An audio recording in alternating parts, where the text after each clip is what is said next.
बिस्मिल्लाहिर्रहमानिर्रहीम। अस्सलाम वालेकुम नाज़रीन, तीन में आपको खुशामदीद। मेरे साथ मौजूद है फ़हीम अख्तर मलिक और वसीम मलिक। नाज़रीन, आज 3 नवंबर है 2007। 3 नवंबर को एक डिक्टेटर जनरल मुशर्रफ ने पाकिस्तान का आइन मुअत्तल कर दिया था, एमरजेंसी लगा दी थी। और आज 3 नवंबर को उसी आइन को दफन करने की एक खुशखबरी आप ये कह लें या नवीद कह लें सुनाई दी है। और ये सुनाई है आइन के खालिक जुल्फ़िकार अली भुट्टो के नवासे बिलावल भुट्टो ज़रदारी ने।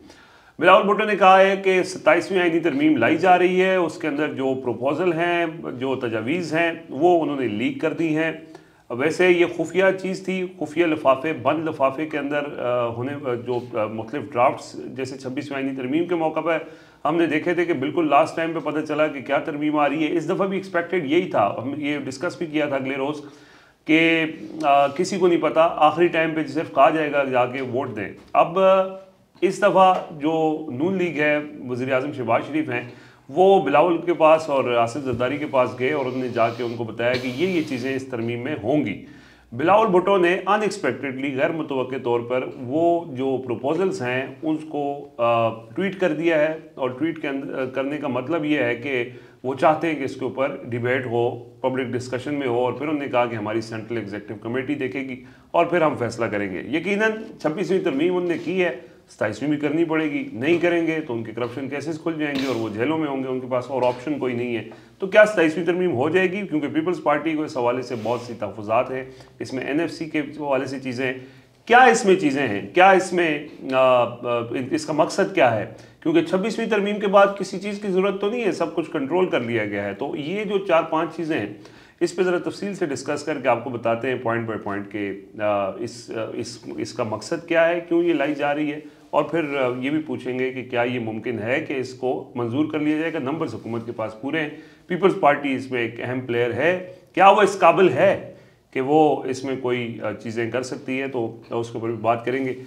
सबसे पहले ज़रा तरमीम का जो मुसवदा बिलावल भुट्टो ज़रदारी साहब ने लीक किया है, लीक इसलिए ये लफ्ज़ यूज़ कर रहे हैं कि ये सारी चीज़ें खुफिया होनी थी, लेकिन अब इसको कुछ चीज़ें पब्लिक डोमेन में आ गई हैं, उसमें ख़ास तौर पे आइन का आर्टिकल 243। तो वसीम मलिक साहब से ज़रा इसकी इंट्रोडक्शन लें। हाँ, बिस्मिल्लाह करें वसीम साहब। जो इसके अंदर मैं चाहता हूँ कि बरकत आज भी हो, तो आप वो पढ़ दें बिलावल भुट्टो ज़रदारी, शुरू आप करें। तो नहीं, फिर मेरा सवाल थोड़ा सा आपसे मुख्तलिफ है।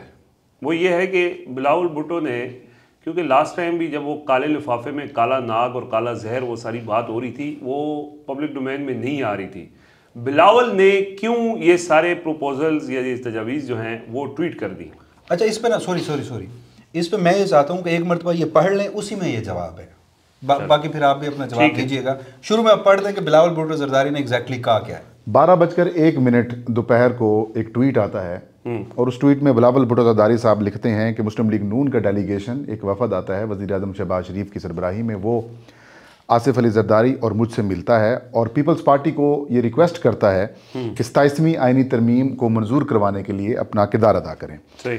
फिर वो तजावीज़ में लिखते हैं कि जो तजावीज़ आई हैं उसमें ये है कि एक तो आपने आइनी अदालत बनानी है, दूसरा जो एग्जीक्यूटिव मजिस्ट्रेट हैं उनको बहाल करना है, जजेस का ट्रांसफ़र करना है, और जो NFC का शेयर आइन के अंदर दिया गया है सूबों का, उसका जो तहफ़्फ़ुज़ है उसको ख़ात्मा करना है, आइन के आर्टिकल 243 के अंदर तब्दीली लानी है, और तालीम और जो पॉपुलेशन यानी कि आबादी की जो प्लानिंग के शोबे हैं वो वापस दोबारा वफाक के आने हैं, और जो इलेक्शन कमीशन के 2 मेंबरान और चीफ इलेक्शन कमिश्नर की तैनाती के ऊपर डेडलॉक पैदा हुआ पड़ा है, उसको ख़त्म करना है।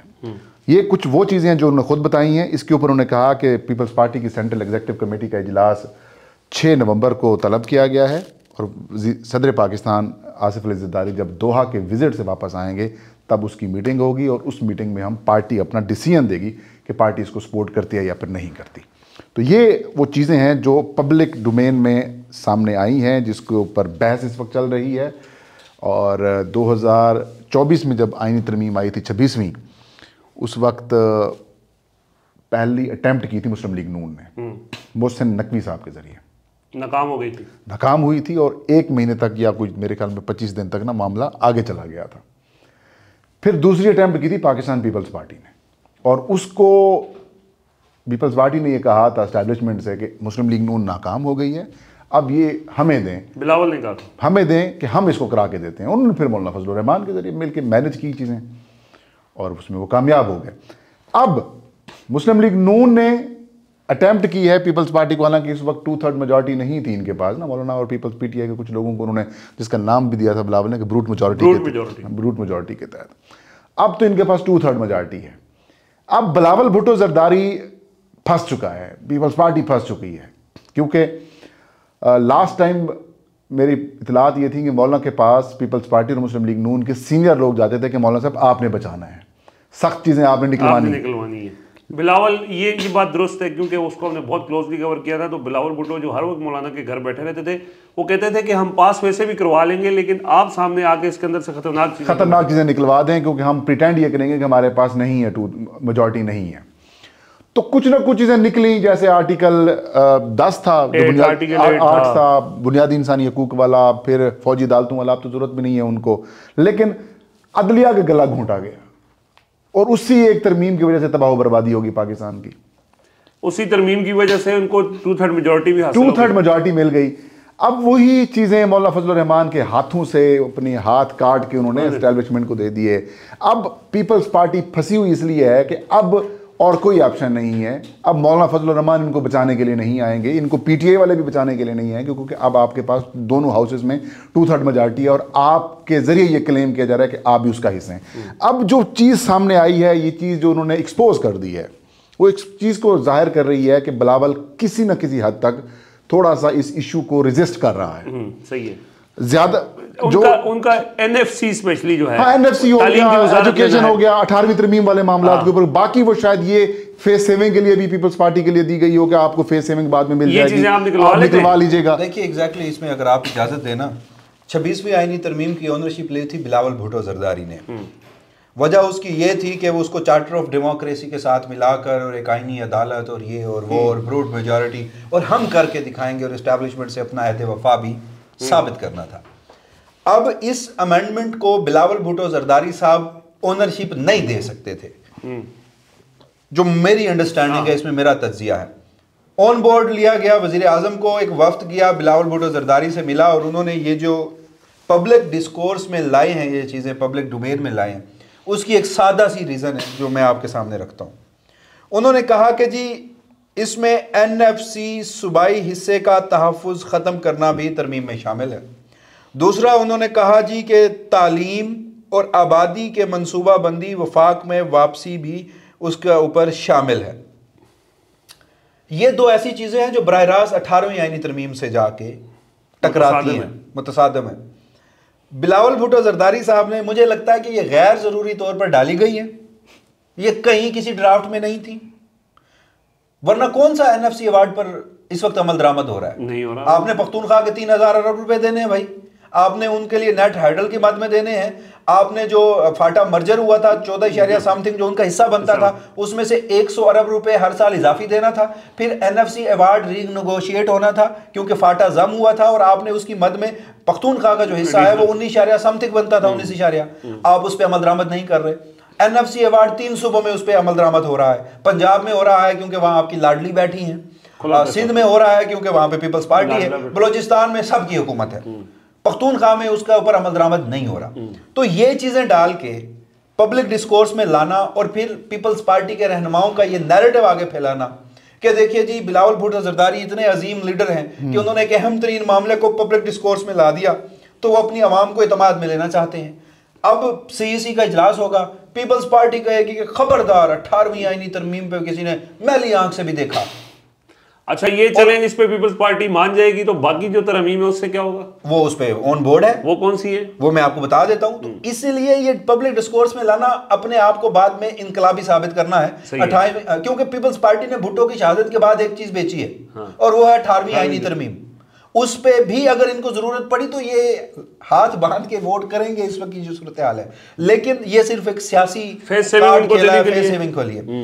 अब हम आ जाते हैं कि जो उन्होंने इस तरमीम के जो बुनियादी मकासद है ना, उसमें जो सबसे प्राइमरी है वो आइन का आर्टिकल 243 है, और उसके बाद फिर उसके कुछ सानवी मकासद हैं जिसमें चीफ इलेक्शन कमिश्नर है, एग्जीक्यूटिव मजिस्ट्रेट की बहाली है, आईनी अदालत का कयाम है और जजेस के ट्रांसफर्स हैं। जो उसका प्राइमरी फोकस है ना, इस पे फ़हीम अख्तर मलिक साहब आप मुझसे इख्तिलाफ करें तो आप अपना ओपिनियन ज़रूर दीजिएगा, आप भी दीजिएगा। आइन का आर्टिकल 243 जब मैं खोलता हूँ ना, तो उसमें लिखा हुआ है कि 2 काम है। पहला ये कि वफाक मुसल्लह अफवाज के ऊपर होगा, मुसल्लह अफवाज वफाक के मातहत काम करेंगे। दूसरा, मुसल्लह अफवाज के सुप्रीम कमांडर सदर मुमलिकत हो। तीसरा, वफाकी हुकूमत को यह अख्तियार हासिल है कि वो 4 अपॉइंटमेंट्स, 4 तकर्रियां करेगी। Army chief, chairman joint chief, पहला चेयरमैन, चले मैं 4 वैसे बता रहा हूँ ना तरतीब से, ठीक है। Chairman chief of joint staff, army chief है, नेवल चीफ है, एयर चीफ है, इनकी आपने तकर्रियां करनी है। और आपने अफवाज का नज़्म व नस्क जो है वो भी आपने बनाना है, और आपकी हिदायत के मुताबिक ही काम करेंगे। ये आर्टिकल 243 है, उसके अंदर अब तरमीम है। अब इसमें तरमीम किस हद तक है, ये सबसे अहम है, ये सबसे प्राइमरी फोकस है 27वीं आईनी तरमीम का। ठीक है, बाकी हो ना हो ये जरूरी है। अब उसमें एक चीज है, अभी कुछ गवर्नमेंट के लोगों ने भी इसकी तस्दीक की। उन्होंने कहा कि जी वो देखे ना, army chief general Syed Asim Munir जो है वो फील्ड मार्शल बने हैं, तो फील्ड मार्शल का कोई कॉन्स्टिट्यूशनल या लीगल कवर नहीं था, उसमें हमने उन्हें लीगल कवर देना है। जब मजीद उन पे सवाल होता है कि क्या सिर्फ यहीं तक रुका जाएगा, तो कहते हैं कि देखिए अभी तो हम ट्यूनिंग कर रहे हैं इसकी, तो फाइन ट्यून के बाद प्रोसेस में क्या निकलता है। तो सुप्रीम कमांडर सदर मुमलिकत के बजाय फील्ड मार्शल हो सकते हैं। मतलब इसमें एक चीज है ना कि अगर आप सिर्फ ये डाल दें कि जहां 4 नाम है, chairman chief of joint staff, army chief, naval chief, air chief, उसमें एक और शामिल कर दें फील्ड मार्शल, तो उनको एक कॉन्स्टिट्यूशनल और लीगल कवर मिल जाएगा। ठीक है, ये तो क्या सराहियां की जा रही हैं कि यहीं तक रुका जाएगा। तो मुझे एक सवाल का जवाब दें कि ये गुनाह बेलज़्ज़त किस लिए है? क्या फील्ड मार्शल को कोई रोक रहा है? उनको आइन की जरूरत क्या है यार? एग्जैक्टली, तो ये गुनाह बेलज़्ज़त किस लिए? तो फिर जब मैं सोचता हूँ तो फिर ये क्यों नहीं होगा कि जो मुसल्लह अफवाज के सुप्रीम कमांडर हैं वो सदर की बजाय फील्ड मार्शल खुद बन जाएंगे? ये क्यों नहीं होगा ना? मुझे इसका कोई जवाब दें। जब आपने 243 में अमेंडमेंट करनी है, फिर मुझे इस बात का जवाब दें कि जहां इसमें लिखा है इनके आर्टिकल 243 में कि मुसल्लह अफवाज जो है वफाकी हुकूमत के मातहत होंगी, तो फिर इसमें अमेंडमेंट ये क्यों नहीं होगी कि मुसल्लह अफवाज जो हैं वो सुप्रीम कमांडर जो अब तब्दील हो चुके हैं उनके मातहत होंगी, और जो 4 तकर्रियां हैं वो अब वफाकी हुकूमत नहीं करेगी, उनकी एडवाइस पर सदर मुमलिकत नहीं करेगी अगर तरमीम हो जाती है। मतलब मैं ये सोच रहा हूं कि 243 में आप किस हद तक जाएंगे ना। हाँ। और अगर आप 243 छेड़ रहे हैं तो आप सिर्फ लीगल कवर देने के लिए नहीं छेड़ रहे, इसके पूरी कॉन्स्टिट्यूशन, और ये पहले भी बात सुनाई दे रही है इस चीज। और उसके बाद क्या होगा? 4 तकर्रियां सुप्रीम कमांडर करेंगे, अगर वो चेंज हो जाएं और इसमें ये अमेंडमेंट आए, और उसके बाद फिर मुसल्लह अफवाज की तकर्रियों में वफाकी हुकूमत का जो एक इख्तियार था, जो हर 3 साल बाद एक इख्तियार आता था, 8 फरवरी की पार्लियामान जैसे भी वजूद में आई, सवालात हैं, लेकिन कुछ ना कुछ तो वोट है ना, कुछ ना कुछ तो अवाम की मंशा है ना, अवामी मुंतखब नुमाइंदे हैं ना। आप ये सब उठा के किसी और को देंगे तो आज तो आप दे देंगे, आज तो आपको सूट करेगा, लेकिन आप ट्राइकोटमी ऑफ पावर के कॉन्सेप्ट को, बुनियादी रूह है, आप एक ताकतवर शख्स के ताबे पूरा मुल्क वैसे भी है, लेकिन फिर आप क्या करने जा रहे हैं? उसको एक कॉन्स्टिट्यूशनल कवर देने जा रहे हैं। अच्छा, नहीं, मैं इसी चीज़ को थोड़ा सा आगे लिंक करता हूँ। एक पहलू है जिसके ऊपर मैं चाहता हूँ कि इसके ऊपर डिस्कशन होनी चाहिए हमारे दरमियान भी। नवंबर है मलिक साहब, नवंबर है, एक बहस चल रही है कि नोटिफिकेशन होगा या वजाहत होगी, कि 2027 तक होंगे या एक नया नोटिफिकेशन होगा। एक बहस है जो कि कुछ लोग कह रहे हैं कि ज़रूरत नहीं है क्योंकि आर्मी एक्ट के अंदर चीज़ ख़त्म कर दी गई है।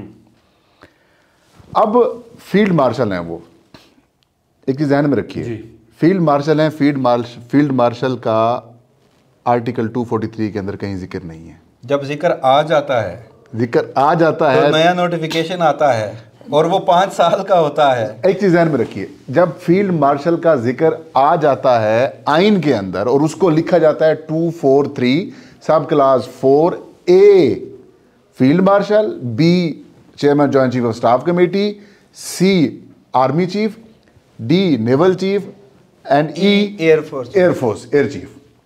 ऊपर कौन हो गया? Field marshal. अच्छा, फील्ड मार्शल को जब आप लिखेंगे ए के अंदर कि उसकी अपॉइंटमेंट आइन के जरिए होगी, सदर वजीर आजम की उसके ऊपर करेगा। जो लेजिस्लेशन है आर्मी एक्ट, और उसमें अब मियाद 5 साल है। नहीं, आर्मी चीफ की है, chairman joint chief of staff committee की है, फील्ड मार्शल की नहीं है। इसमें सब की है। नहीं, मेरी बात सिर्फ जॉइंट चीफ के अलावा सर्विसेज चीफ की है, सब की है ना, chairman joint chief of staff के अलावा बाकी 3 की ना। फील्ड मार्शल की आईनी मुद्दत है ही नहीं, कानूनी मुद्दत नहीं, आप तय करनी है।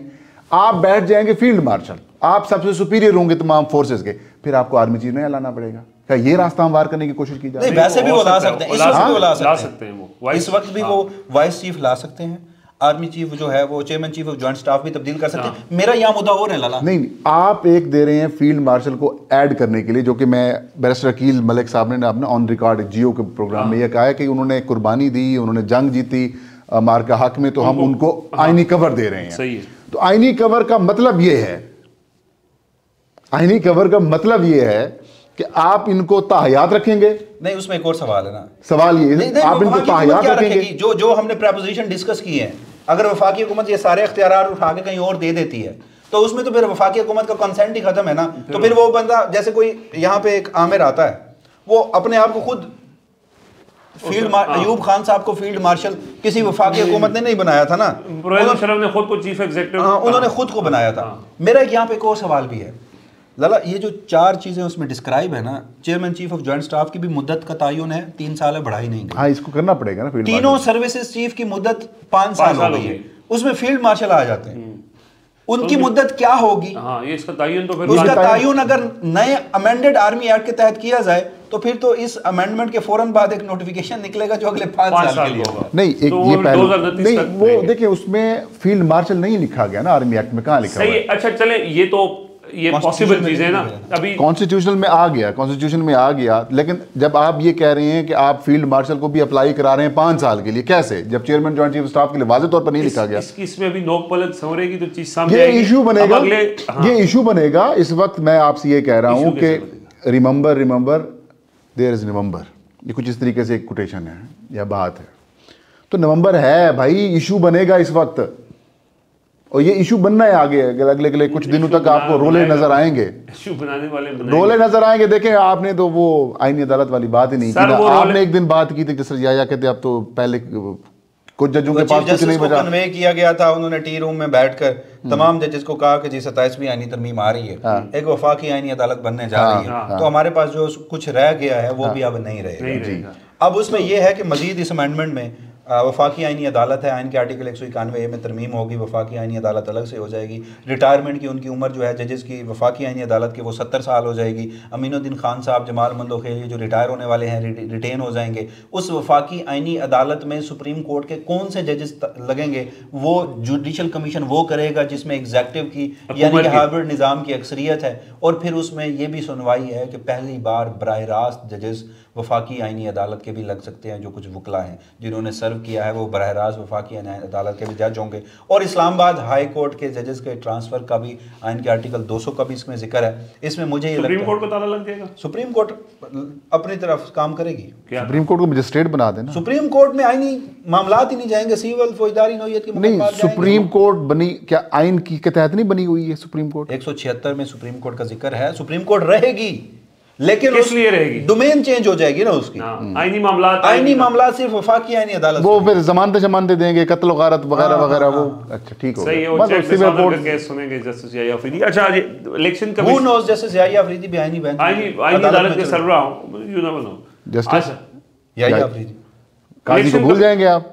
मेरे ख्याल में वो एक गैर जरूरी इस्तेमाल शुदा टिश्यू पेपर, बल्कि टॉयलेट पेपर है, वो अब उसको वापस कोई पल्क संवारने नहीं लगा। मौजूदा कई जूनियर काजी जो उससे ज्यादा लोहा पिघलाई भी आ गए तो। अच्छा, ये बताएं कि चीफ इलेक्शन कमिश्नर की तैनाती का मामला है, अपोजिशन लीडर में लगने में रुकावट की भी एक वजह यह है कि अपोजिशन लीडर होता ही था माजी में कि अपोजिशन लीडर और वज़ीर आज़म ये मशवरा करते थे। अब इसमें तरमीम के हवाले से क्या चीज़ें आ रही हैं कि वहाँ पे भी कोई इस तरह का आईनी बेंच या मलिक वसीम साहब की खबर है या मलिक साहब ये फरमा रहे हैं कि इंडियन जिस तरीके से चीफ इलेक्शन कमिश्नर और मेंबरान को अपॉइंट किया जाता है, एक कमेटी बनती है जिसमें लीडर ऑफ द हाउस होते हैं, वजीर आजम होते हैं और एक चीफ जस्टिस होते हैं। Leader of the house, leader of the opposition और चीफ जस्टिस, वजीर आजम कमेटी बाय मेजॉरिटी फैसला होगा। तो अगर आईनी अदालत हो या चीफ जस्टिस सुप्रीम कोर्ट का हो या आईनी अदालत का चीफ जस्टिस हो, उनमें से एक हो, एक वजीर आजम हो और एक अपोजिशन लीडर हो, तो चीफ इलेक्शन कमिश्नर भी हुकूमत का आएगा। नहीं, कमीशन भी, कमीशन के मेंबरान भी। ये तो मलिक साहब की खबर है, पता नहीं इसके अंदर ड्राफ्ट हम देखेंगे, लेकिन वो जबान ये इस्तेमाल की गई है कि डेडलॉक ख़त्म करने के लिए। गेट आउट तो इसलिए होता है ना कि अपोजिशन और वजीर आजम अपना नाम देता है, अपोजिशन अपना नाम देता है, फिर वो पार्लिमानी कमेटी में चला जाता है, वहां पे इसको ये तय बराबर के नंबर्स होते हैं। मैं आपको बताता हूँ ना, बराबर डेडलॉक का मतलब तो ये है ना कि जब आप बराबर होंगे, एक आपने इंडिपेंडेंट डाल दिया, फिगर की कमेटी बनाए। नहीं मेरी बात सुने, इतनी मैसिव चेंज नहीं करेंगे, मैं इतनी मैसिव चेंज नहीं होगी। आप अभी भी होस्ते ज़न आपने रखा अगर मैं ये कह रहा हूँ कि पहली बात तो ये कि बाय मेजॉरिटी फैसला करना है, 2/3 के साथ नहीं करना, ठीक हो गया। इसको चेंज कर सकते हैं, ठीक हो गया। अगर इसको भी नहीं चेंज करते तो फिर ये कहेंगे कि अगर यहाँ पर इत्तेफाक राय नहीं होता, पहले जो प्रोसेस है कि वज़ीर आज़म और अपोजिशन लीडर में अपॉइंट अगर हो जाता है इत्तेफाक राय, तो फिर मामला कमेटी में जाएगा। अगर कमेटी में भी नहीं होता तो फिर वो तीसरा ऑप्शन के तौर पर मलिक वसीम साहब वाला कह सकते हैं कि वज़ीर आज़म लीडर ऑफ द अपोजिशन या चीफ जस्टिस बैठ के तय कर लें। ये एक हो सकता है कि वे आउट दिया जाए। लेट्स सी क्या होता है। मजिस्ट्रेटी सिस्टम क्या है? एग्जेक्टिव मजिस्ट्रेट 1857 में अंग्रेज़ ये सिस्टम लाए थे। उस वक्त जुडिशरी में 2 किस्म के जजेस होते थे, एक एग्जेक्टिव जज होता था और एक अदलिया के अंदर होता था। ट्राइकोटमी ऑफ पावर का असूल था नहीं। वो जो है प्राइस कंट्रोल से लेकर दफ़ा 144 से लेकर 3 MPO से लेकर एक ब्यूरोक्रेसी का एक शख्स है, डीसी के पास इख्तियारात होते थे और वो लोगों की जिंदगी और उसकी किस्मत में फैसले किया करता था। हमारे यहाँ वो कानून चलता रहा, मजीद आगे बढ़ता रहा। हमने 1973 के आइन में भी उसको बरकरार रखा, लेकिन फिर एक आमिर आया जिसने पहले आइन को रौंदा, लेकिन फिर उन्होंने ट्राइकोटमी ऑफ पावर के कॉन्सेप्ट पे उसकी असास के मुताबिक अमल दरामद किया। मुशर्रफ ने उसने एग्जेक्टिव मजिस्ट्रेट वाला ख़त्म किया, उसने सिर्फ अदलिया में रखे और एग्जेक्टिव मजिस्ट्रेट के कुछ अख्तियारात जो थे, चूँकि वो बल्दियात का निज़ाम लाया था, तो उसने डिस्ट्रिक्ट नाज़िम को अख्तियारात जो हैं वो दे दिए थे। अब सुनीद ये है कि एग्जेक्टिव मजिस्ट्रेट भी बहाल होने जा रहे हैं। एक और पैरेलल जुडिशल सिस्टम जो है, एक तो आइन के आर्टिकल 8 में एक खौफनाक जुडिशल सिस्टम की बातें पहले भी होती रही हैं, अब इस मरतबा है या नहीं, लेकिन एग्जेक्टिव मजिस्ट्रेटी जो है वो अब बहाल होने जा रही है और 3 MPO और बाकी मामला जो हैं वो अब DC लोग तय करेंगे बैठ के। सही है। तो पैरेलल जुडिशल सिस्टम, एक तो पैरेलल आईनी अदालत बन गई मौजूदा करंट जुडिशल सिस्टम के अगेंस्ट, और वो अब आईनी अदालत होगी या फौजी अदालत होगी, वो वक्त के साथ खुद ही साबित हो जाएगा। वैसे आखिर में एक बात ज़रूर करनी चाहिए कि ये सब निसाब की बातें हैं जो आज हमने की हैं, वरना इस मुल्क में आईने पाकिस्तान पे जितना अमल दरामद हो रहा है वो हम सबको पता है। मैं हंस इसलिए रहा हूं, ठीक है, कभी हम जैसे जो कुछ लोगों के मुताबिक बेवकूफ और जाहिल लोग जो है ना, वो बैठ के आइन की किताब उठा के कहते थे कि हाँ कहाँ है तुम्हारा अख्तियार, तो अब उसको आप एक कॉन्स्टिट्यूशन कवर देने जा रहे हैं, लोगों के मुंह पे मारे आप कि ये है तुम्हारा आइन और इसको मैंने इस तरह कर दिया है। और दूसरा, एक ऐसी आइनी तरमीम होने जा रही है, 26वीं आइनी तरमीम के बाद इस मुल्क के आइन का ढांचा जो है वो तब्दील हो चुका था, उस पर हमलावर ये हो चुके थे। और बुनियाद थी 26वीं आइनी तरमीम, 27वीं आइनी तरमीम 28वीं कर लें। और उसमें फिर आप ये देखिए कि पार्लियामान भी वो है जो 8 फरवरी के नतीजे में वजूद में आई। उस पर जितने उनके ऊपर इल्ज़ामात नहीं बल्कि हकीकतें हैं, हम खुद अपनी आंखों से ये मामला देख चुके हैं। और उसके बाद काजी फ़ैज़ ईसा ने जो रिकाउंटिंग में 3-4 नशिस्तें तोहफ़तन हाइब्रिड निज़ाम को दी, और फिर जो अमीनी फैसले में आइनी बेंच ने जो 2/3 अक्सरियत दी, यानी इस अंदाज़ा कीजिए हम आपको 2/3 देते हैं, आप हमें 70 साल तक रिटेन करें, वफाकी आइनी अदालत बना के दें, बदले में हम आपके मफादात का तहफ़्फ़ुज़ करेंगे, आप हमारे मफादात का तहफ़्फ़ुज़ करें। अवाम जाए, इससे बेहतरीन किस्म की बारगेनिंग और डील हो ही नहीं सकती। वैसे जिसने भी ये सोचा है, हाँ कमाल सोचा है, कमाल सोचा है। अब तक के लिए इजाज़त दीजिए, अल्लाह हाफ़िज़।